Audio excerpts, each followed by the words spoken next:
A very warm welcome to everyone watching. Hope you're having a very nice day and you guys have had a nice lunch. We are extremely honored to have Mr. Sandeep Aggarwal here with us at the Red Brick Summit. Sandeep is a leading entrepreneur known for his disruptive businesses that have gone on to become unicorns. Welcome to everyone watching. Hope you're having a very nice day and you guys have had a nice day. We are extremely honored to. Sandeep has an MBA from the Washington University in St. Louis. From being a top ranked research analyst in Wall Street to strategy planning at Microsoft to becoming a leading entrepreneur in the country, Sandeep has had quite a journey.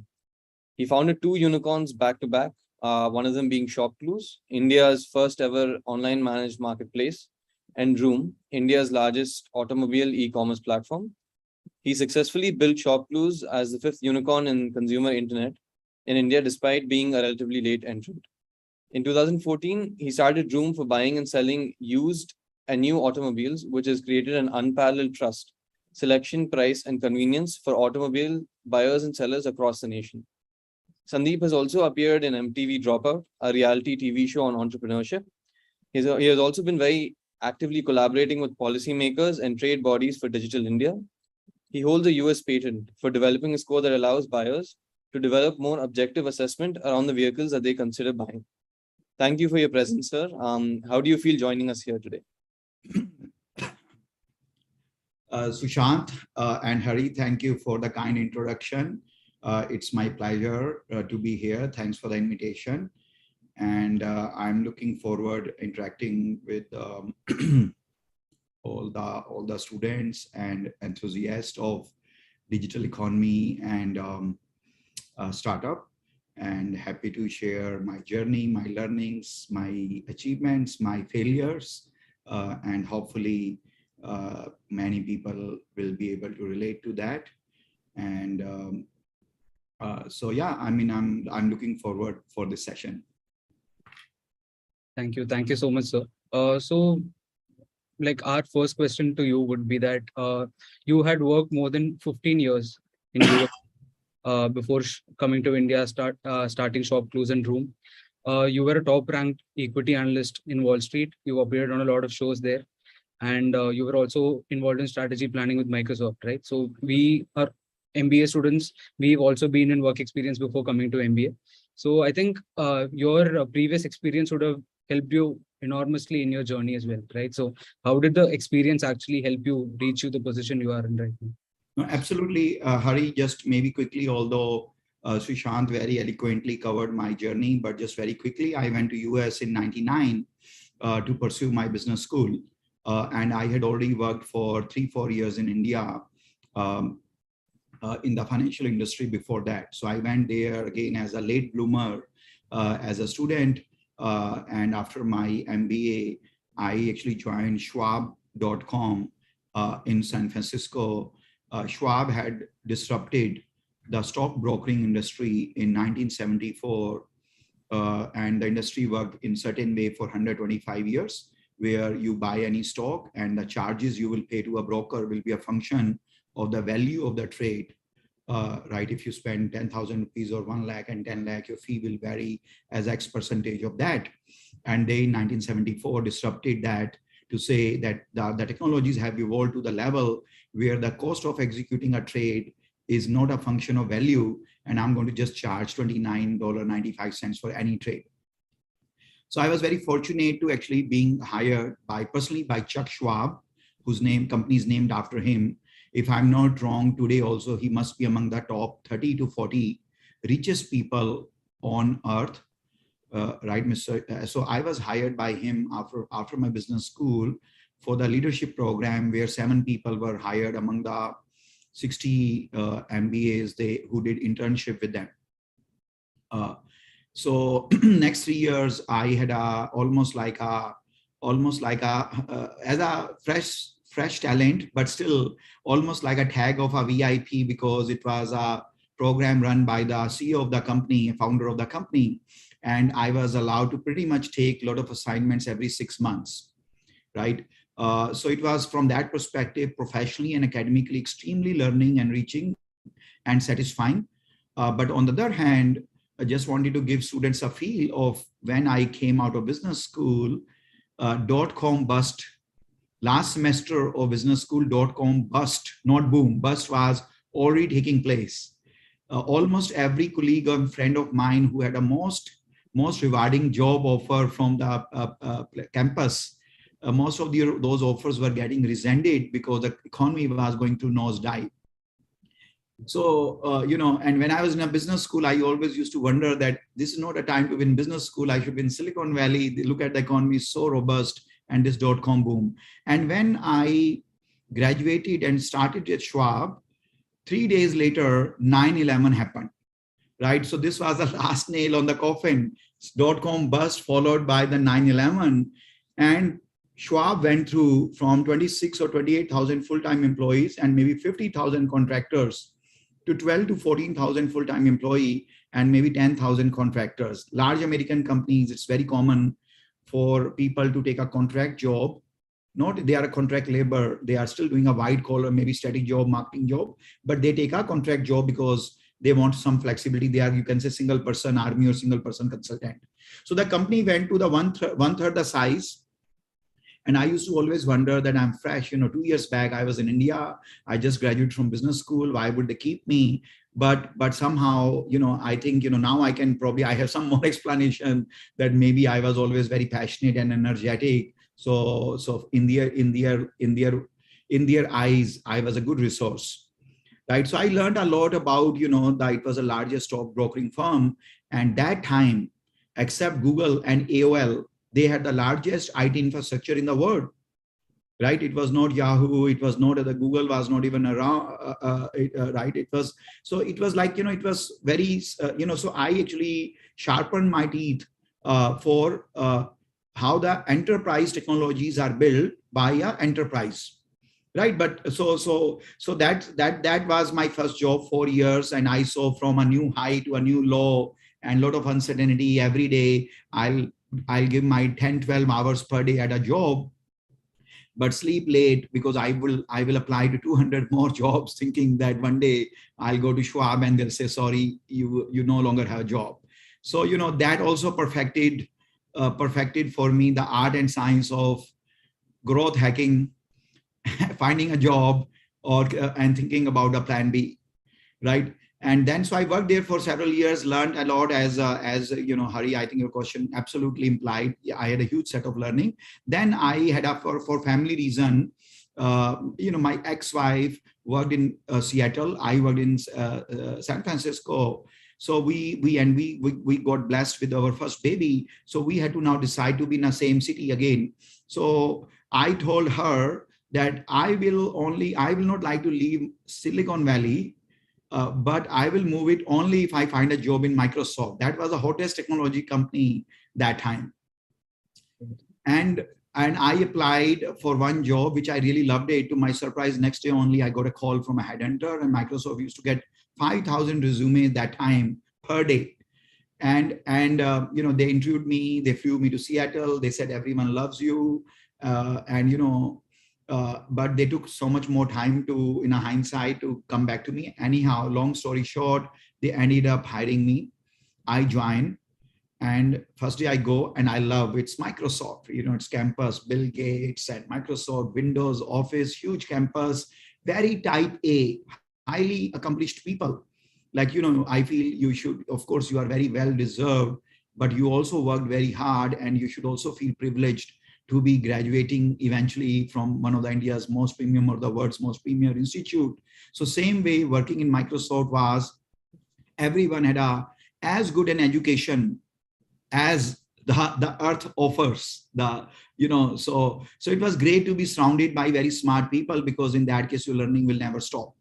Right. Second day, when I went to work, my boss told me, congratulations, you came back after first day. That means your chances of being here for the next 10 years has gone up from 5% yesterday to 25% now, because a lot of people don't show up on second day. After 1 month, he did the same thing. He said, your chances of now being here for 10 years is 40% because you successfully completed 1 month here. So anyhow, so I worked there, and then, within first month, I was told that, don't get surprised if you get a call from a Bill Gates office, that you need to be there to assist on some of the matters, which was my assignment.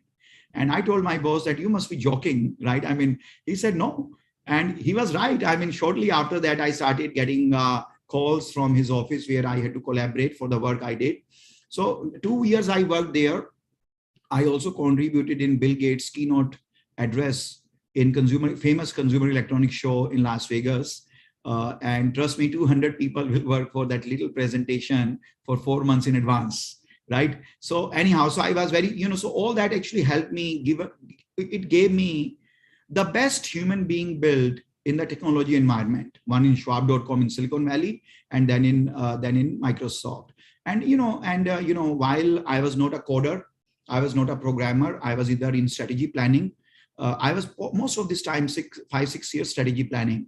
And then I got a job on Wall Street. But anyhow, these two jobs gave me, when I started ShopClues and when I started Droom, every day, even till today, I've been an entrepreneur now for 12 years. Till date, I thank that experience. So Hari, absolutely, I would say that, look, anything you get as a learning or exposure or training, accidentally, solicited by you, involuntarily, and through a formal education, informal education, or work experience, or through a friend or mentor, trust me, once you have that, it is inseparable from you. Nobody can take that away from you. And your job is to utilize that to further your career and to make impact. Definitely. So to follow up on that, basically, we know that unicorns are the thing right now. And ShopClues was the 5th unicorn in India. So if you had to sort of contrast the startup ecosystem that was present when ShopClues became the unicorn to what it is right now, what kind of inferences or what kind of insights could you talk about? Absolutely, Sushant. Thank you for that question. We talk about a lot of time. We talk about Web 1.0, Web 2.0, Web 3.0. So similarly, I feel almost very blessed to be there with two of companies I founded, and fortunately both became very scalable and large companies. I can almost compare and contrast things to give audience an idea how things have changed. And if you allow me, I can even extrapolate maybe in future question or in this question, how I see it changing even a decade from now. So in 2010, I had no plan to be back in India. I was permanently settled like so many other immigrants who go for a job or education or both to America and never come back. So I was indeed one of those.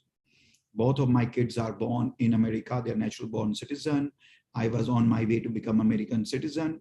I always had a special affinity with India. It was my home country, my homeland, but no plan to be back here. 2010, make my trip, goes public, listed itself on NASDAQ. And I said, wait a minute, internet has been around since 1994. This is 2010, 16 years have passed by.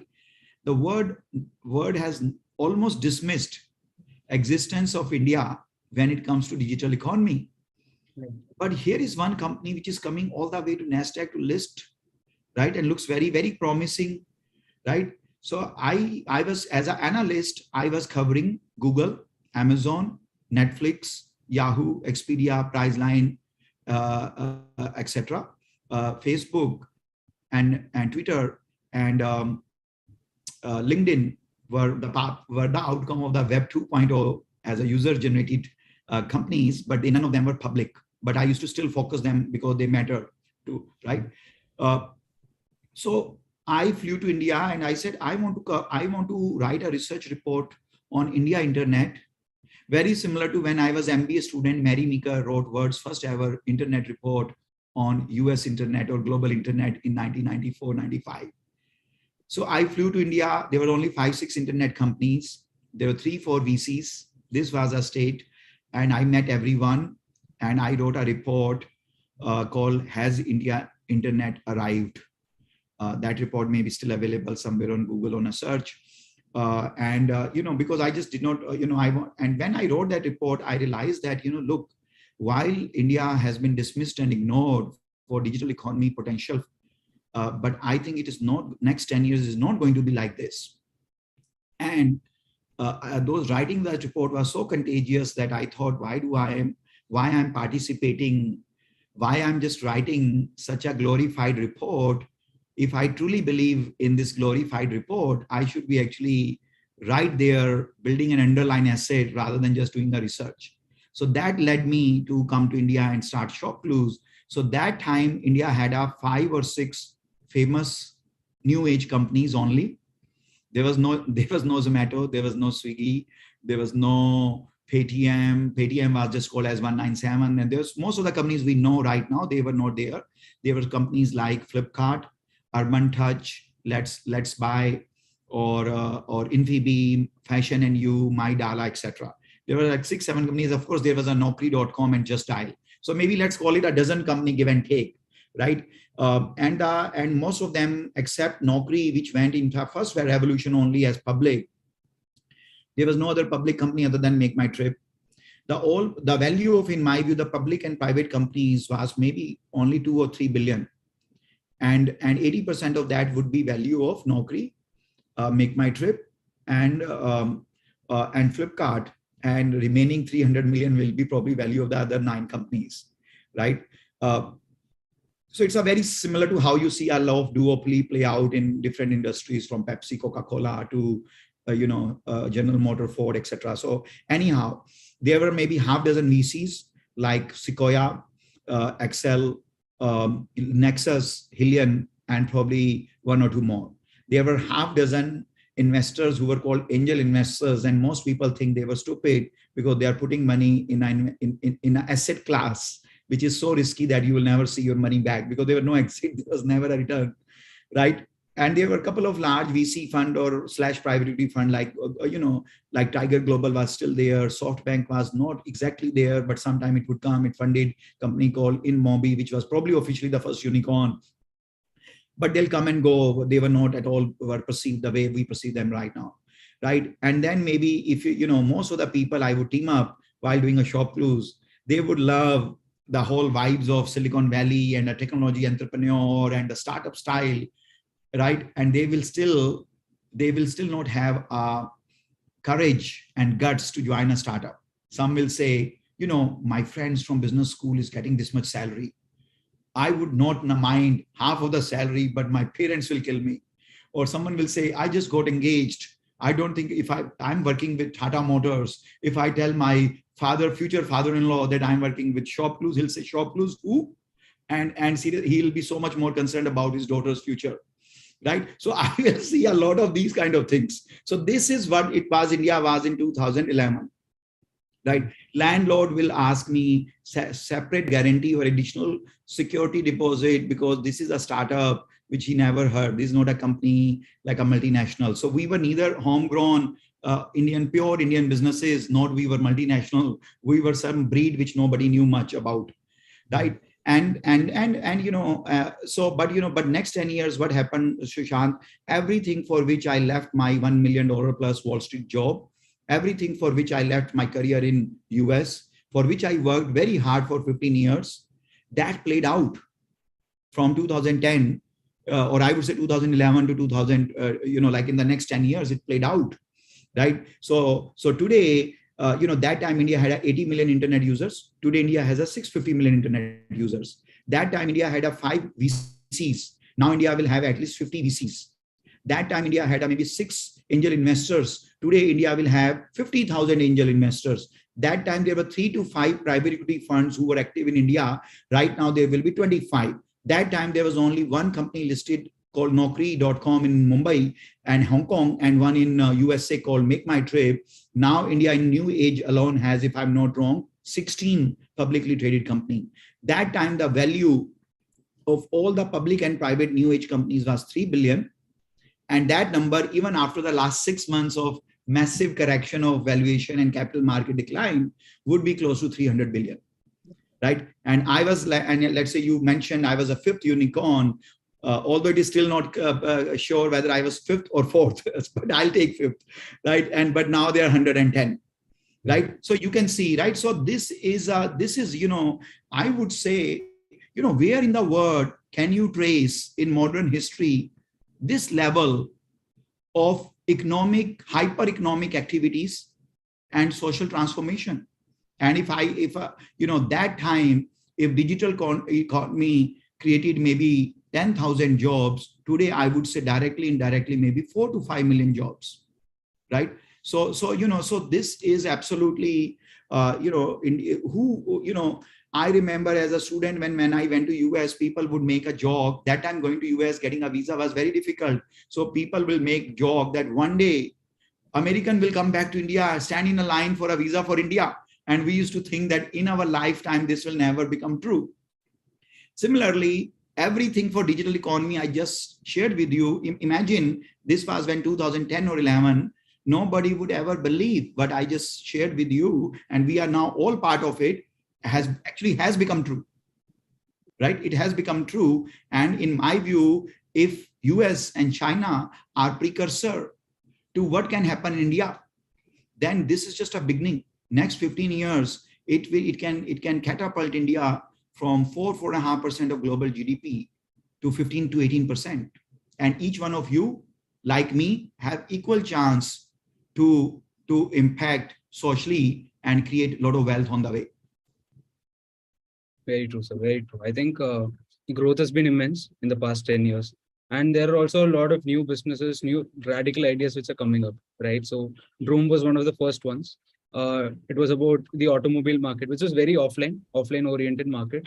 You guys, I think, first started with the online part of it, right? So now it has grown to have 0.5% of the market share or even more in like 7 to 8 years. So like, how did the idea come about, first of all? And like, how are we actually trying to scale this? Because 0.5% in the Indian automobile market in terms of value is huge for an internet company. So how are we planning to go from there? Sure. So absolutely, Hari. So, this was, I had a personal crisis of a very high magnitude. It is all public and everyone knows. It shook me, derailed me, and almost completely near death or near destruction situation I experienced. But good news is I came out of it unscathed. In the first outcome was, I was cleared from everything. It was some legal battle and some allegations which were completely dropped, which completely officially on a merit were dropped. So I got full exoneration. But so this was 2014. So I was in USA. I knew because of that legal crisis, I could not go back to ShopClues. And so I was in between Droom and ShopClues. So I thought, what am I going to do next? And I'm a big believer of asset-light models. I'm a big believer of solving problems, real-life problems through technology and product. And I'm a big believer in businesses which can grow 5 to 7 times faster than GDP growth or the industry growth, which they are disrupting. And they can be very scalable. So I actually came up with 52 different ideas. Each one of that time I thought could be a unicorn, and all 4 things which I just mentioned, I will be leverage those in those ideas. Yeah. And why I chose Droom was because what excited me most is that India was that time the 5th largest automobile market in the world. India is adding 7 to 10 million urban population per year. There's a rise of middle class, there's a rise of income level, there's a rise of digitization, right? But India had 4 structural problems. One is, in India, the real estate is so expensive that a physical dealer of automobile will spend 10% of his revenue on actual physical dealerships, right? Which is only 2% in USA. Second is, if you want capital expenditure or working capital heavy businesses, your cost of capital, your weighted average cost of capital can be up to 18% in this country. Third is, independent of money, you will not find large format modern retailing like Walmart, Tesco, Carrefour, or a large dealership like CarMax or Carvana of United States. And fourth is, 85% of the used cars sold in India were sold by individual like you and I, or mom and pop dealers, which are highly unorganized and fragmented seller base. So when I saw these four things, I said, fifth largest automobile market, in the sixth largest economy, and sixth will become probably fourth, fifth will become probably third, then these structural problems are going to take long time to solve. Why don't I use technology and asset light and data science approach to disrupt this category? So for 136 years, automobile were not sold online, right? And I basically created world's first ever pure play e-commerce for automobile in a country which is inherently low trust market, unlike US, Western Europe, and Japan. And so I did that, but I knew that the way Earth would not be Earth without sun, without moon, without Jupiter, without Saturn. Same way I had to create an ecosystem around Droom.in or Droom e-commerce platform to make that e-commerce as a reality. So I created a pricing engine, I created a history engine, an inspection service, loan and insurance service, last mile delivery, etc. Anyhow, so, but the biggest thing, Hari, staying on your question, spirit, it's really why I chose it is really because, it was a large TAM. I found, right. Second is technology was going to be center of my disruption, not people or capital or operations. And third, I found this category to be having higher gross margin than ShopClues, which I did previously. And then I noticed a lot of structural constraint, which I don't see. Even, it's been 8.5 years, by the way, since I started ShopClues. Those structural constraints are so much more pronounced. They have not disappeared. Cost of capital is still very high. Physical real estate, very, very expensive. In fact, more expensive than before. There is no large format retailing. Even India's largest physical dealer, very well-funded companies, still will have a 3,000 square feet dealership rather than 50,000 square feet, right? And the market, 85% of the used car market remain unorganized. So I created an asset light technology model with an ecosystem around it. And it turned out to be, quite rewarding. Right. So, I mean, now the company has filed for IPO as well. I think that was back in November 2021, if I'm correct. So it might be live in a few years or probably in the next year. See, right? Hari, IPO is one part of the journey. Yeah. Right? Or also, unicorn is also part of the journey. In my 52 ideas, I definitely thought how large company can become, right? But you don't start a company to think it will be unicorn. You start a company to think, can I disrupt a category or industry? Can I do things cheaper, faster, better than it has been done previously? Can I create a legacy for me in terms of creating user experience or delight, which has not been catered before, right? So that is how you start. But yes, we have done 7 rounds of capital in a private side. Then we filed for our IPO in November of 2021. I would say, and if there was no technology stock meltdown, and which is triggered by inflation, high interest rate, and the geopolitical crisis in Ukraine, Russia, I think we would have been listed many months back. But now it is right now it is not, there's a lot of headwinds for a technology company going IPO. And it's nothing to do with Droom. That's how the things are globally. Yeah. So, as we spoke about, this was a very radical idea, taking an offline dominated model into online, right? So convincing the investors, and as you said, seven rounds of capital would have been quite a journey, right? So how did you go about it, basically, the fundraising part? Sure. So Hari, you are absolutely right. Actually, see, you are acknowledging that this was a little more crazy or disruptive idea. So funding would have been challenged. My challenge was not only extremely crazy, extremely futuristic model, Right. which has not been funded before, because see, most of the companies in India, and again, hats off to them and great achievement. And I would encourage everyone to do that way.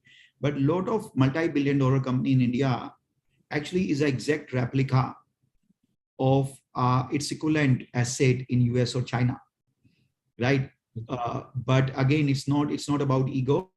But you would not find anyone like Droom in US or China either, right?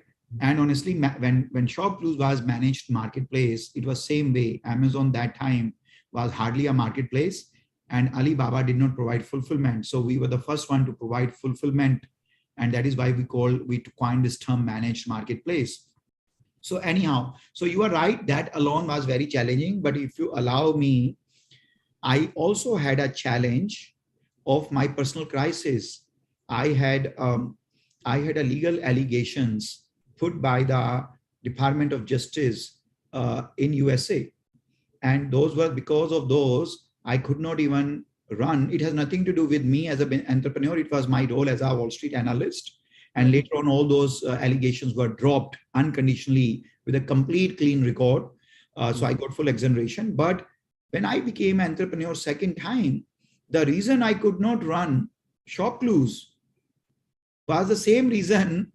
It was 10 times more challenging to raise money, because there were, I'm a founder and CEO, and there is a while I'm absolutely a proven founder, founder of a fifth unicorn, yet there's an allegation of very high sensitivity against me.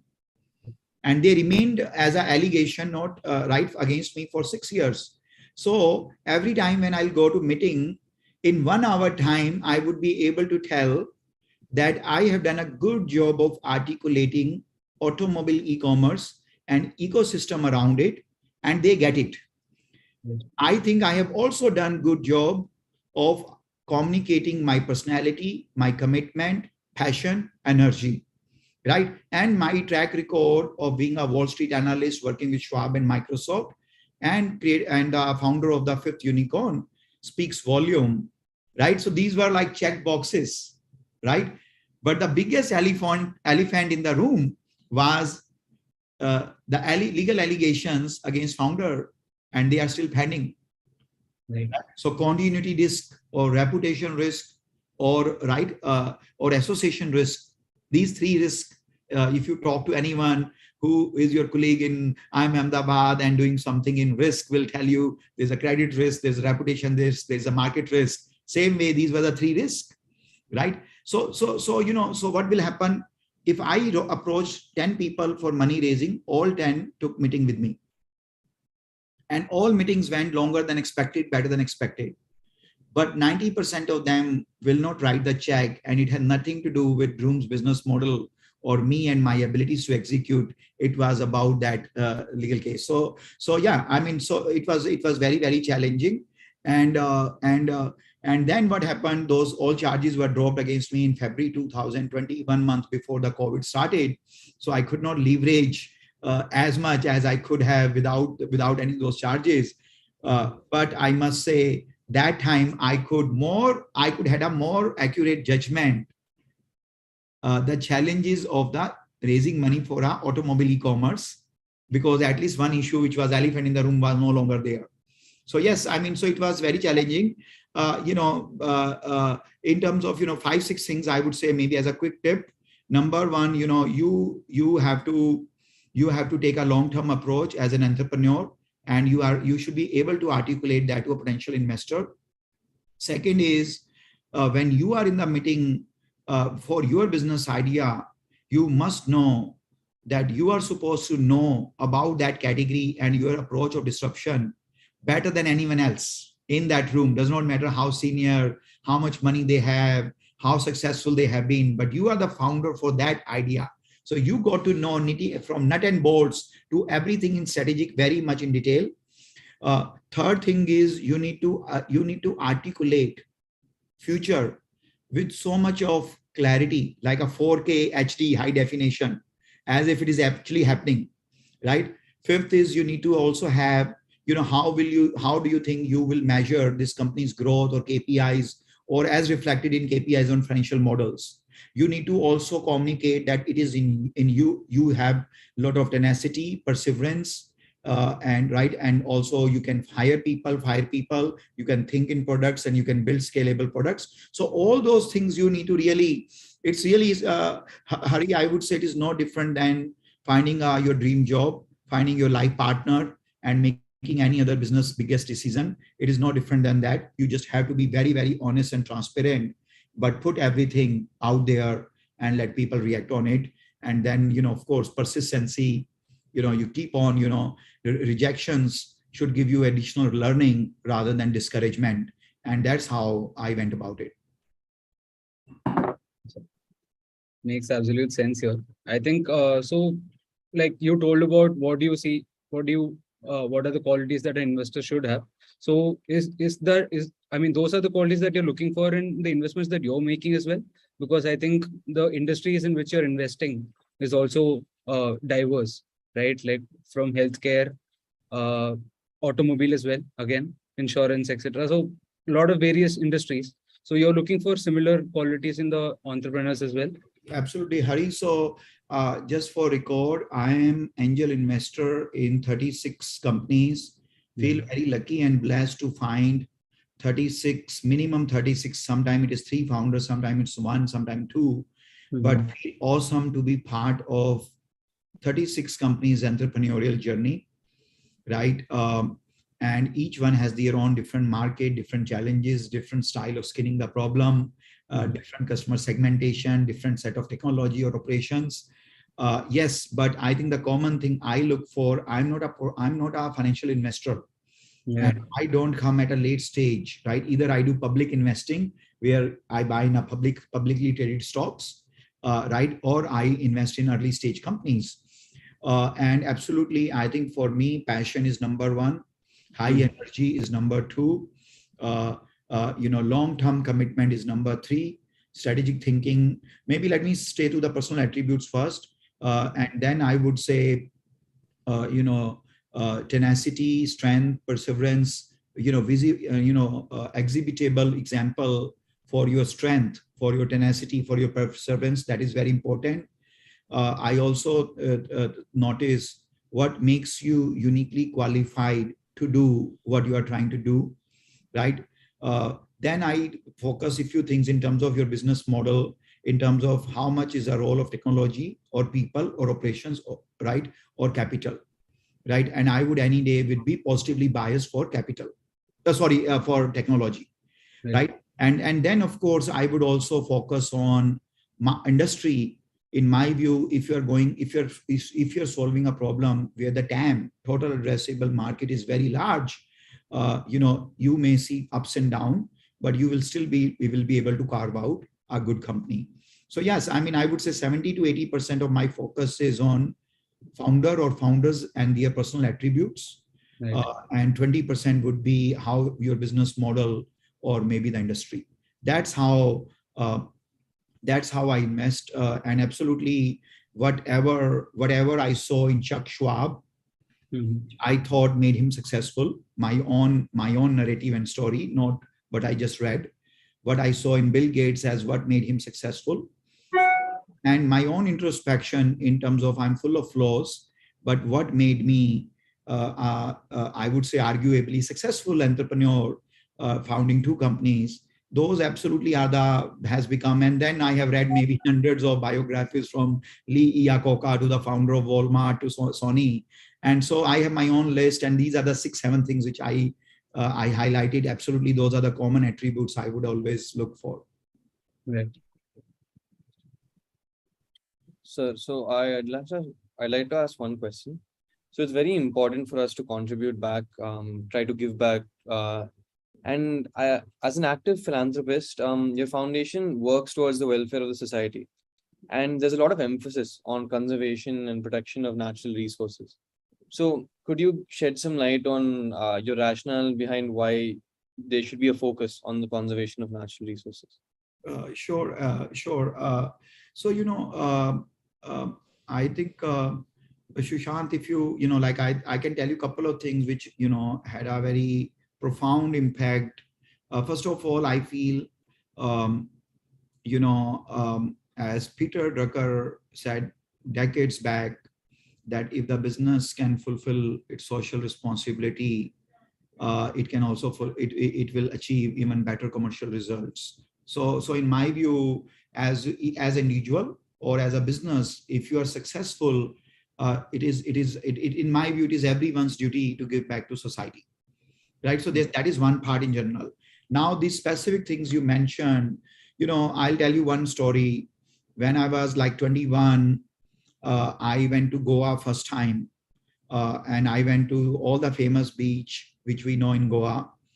And then, after that, I never went to Goa, and I moved to US, lived there for 15 years.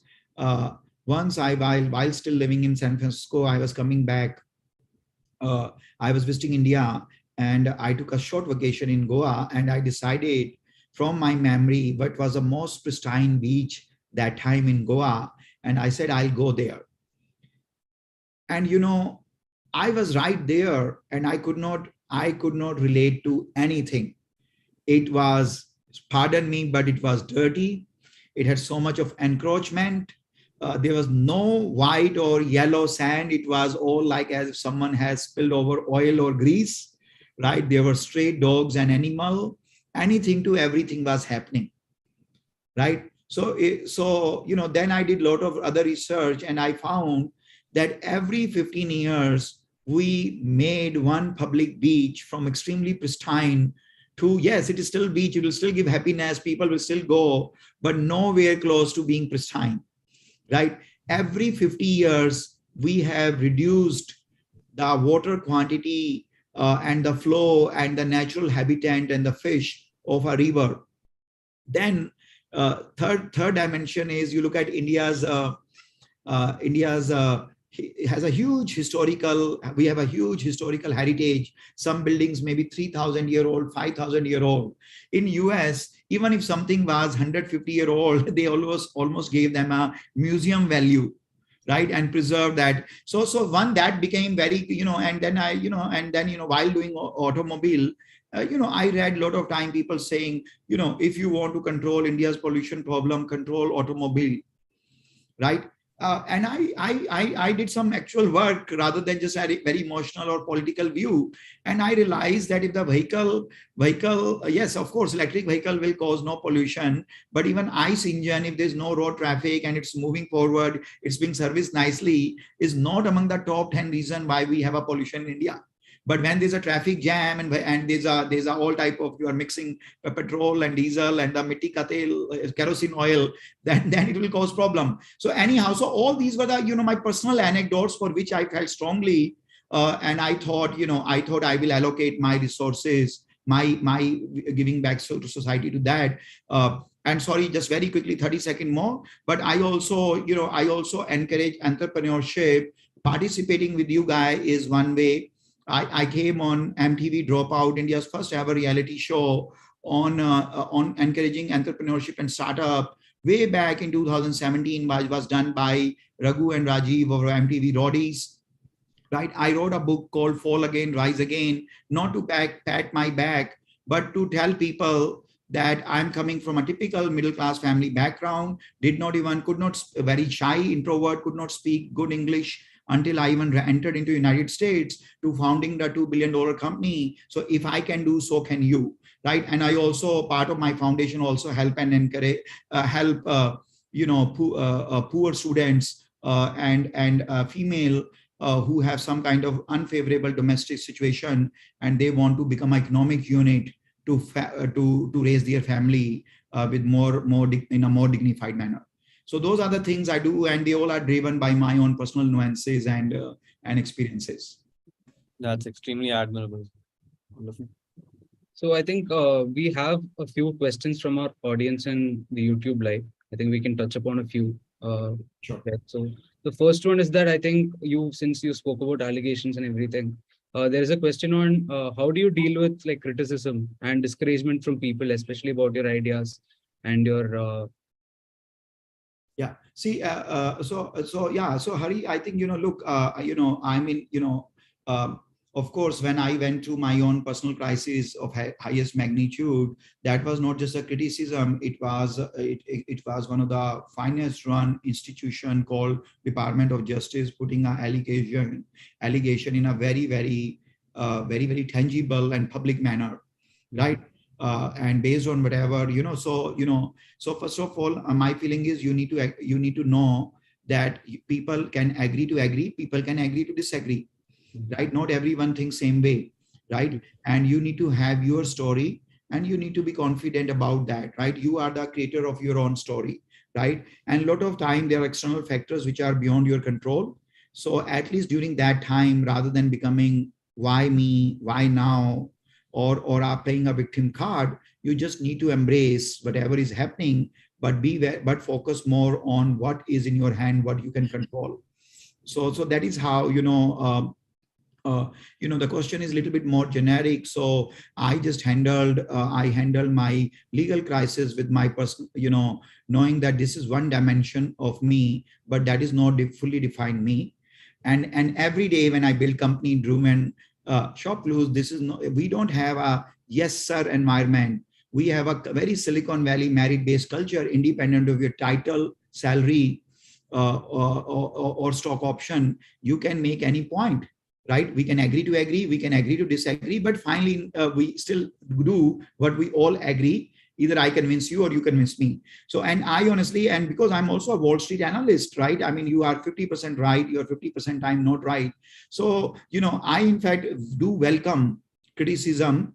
And I also in fact I like collaborating with people who have opinion, and that opinion does not have to match with mine, right? So that is how I mean. And I think if so many more people can do that, I think they will be unstoppable. And finally, one thing I would say is, I absolutely, before pointing finger to others, I point finger to me and do fair amount of introspection in every dimension of my life. That makes sense. Yes.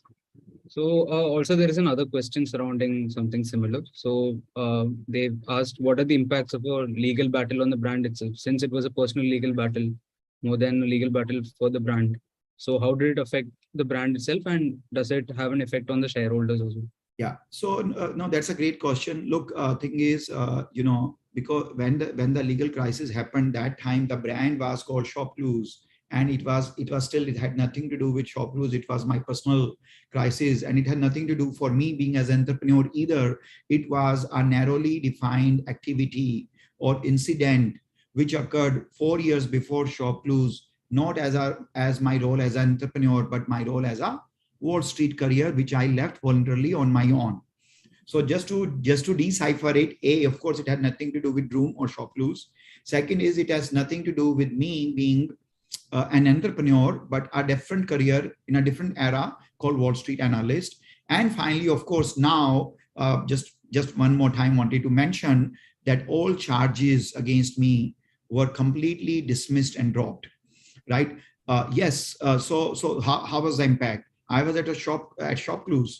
So when those charges were levied, I could not be at ShopClues because there the ecosystem felt my personal situation must be quarantined from the company and the brand. So in order to save the franchisee, I had to sacrifice, right? And which I very voluntarily and happily did it, because it was my baby. I would rather see that baby growing and flourishing rather than me running it, right? So I did that. In Droom, when I started, that crisis was already in the backdrop. And not even once someone could tell me that, Sandeep, why did you not tell me this before? Oh, Sandeep, I saw that an attempt from you to hide it or not talk about it. In fact, I very openly till date talk about it, right? And because of that, I was able to actually create credibility, right? In terms of, but because it got dismissed, I do not know how it would have played out. I think our lawyers and bankers over the years who were consultant to us told us that, if the company goes public in India, USA, even when my legal case was still pending and charges were there against me, still, I think there were a lot of ways how company could go public, etc. Right?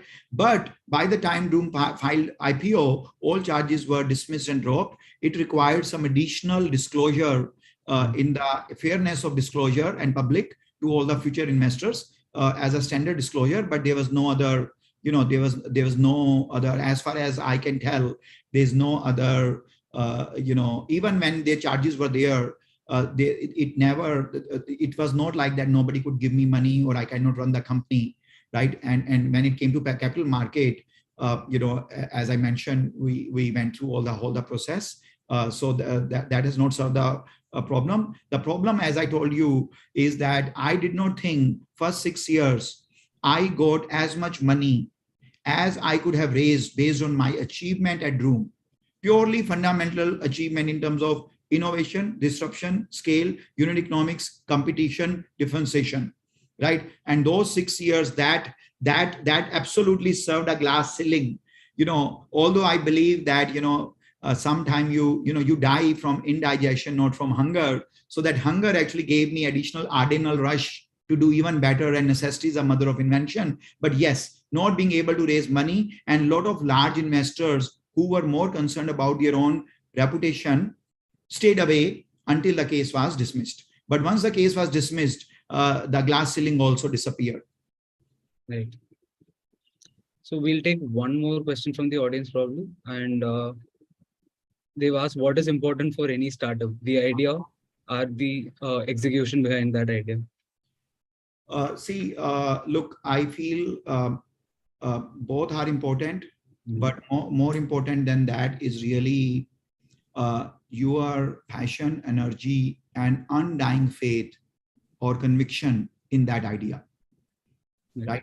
Idea alone is very, very short-lived if you don't put passion. Like, let me say it this way: passion is maybe passion is blood, right? Energy is body, and conviction will be soul. So idea will become full of life, right? So that is why I would say, right? And then if you have honestly those things, right? And then execution is something absolutely, look, execution alone, I'm sorry, not execution alone. If it was execution, then why we have been unable to, let's say, displace Microsoft from last 40 years, or Google or Microsoft from their own position, right? That disruption has not, someone would displace them the way they displace someone, but it will begin with the idea followed by the execution, right? If it was only execution, then a lot of these companies would have been displaced with the final execution, right? So, but I would say really the passion, energy, and conviction really define an entrepreneur and a startup. And in the first 2 years, I would say, yeah, you may have 5 people, 50 people, 500, but everyone, in my view, all 500 are entrepreneur, and all 500 are startup of their own, right? And these 3 things, in my view, will make a huge difference in a long run. Sir, one last question. You've weathered the storm of B school yourself, and there are tons of students right now who are going through that battle, and especially entrepreneurs. So if you had to say a couple of words or had to tell them something that would really help them in this journey, what would you say? Yeah, no, absolutely, Sushant. I feel that, today you may have your own share of ups and downs, challenges, peer pressure. Maybe someone is, some places you are lagging behind, some places you are leading the charge. You may also have pressure about job or career opportunity after business school. What will be the economy when you graduate, right? And then, maybe sometime you're feeling that you are getting torn into different direction, job versus entrepreneurship, Bangalore versus NCR, India versus some other country, career in investment banking or management consulting, manufacturing or technology, right? And so all I wanted to say is that, please keep in mind, guys, that we all work on an average 40 years, right? And whatever you are experiencing, first of all, you are not the only one.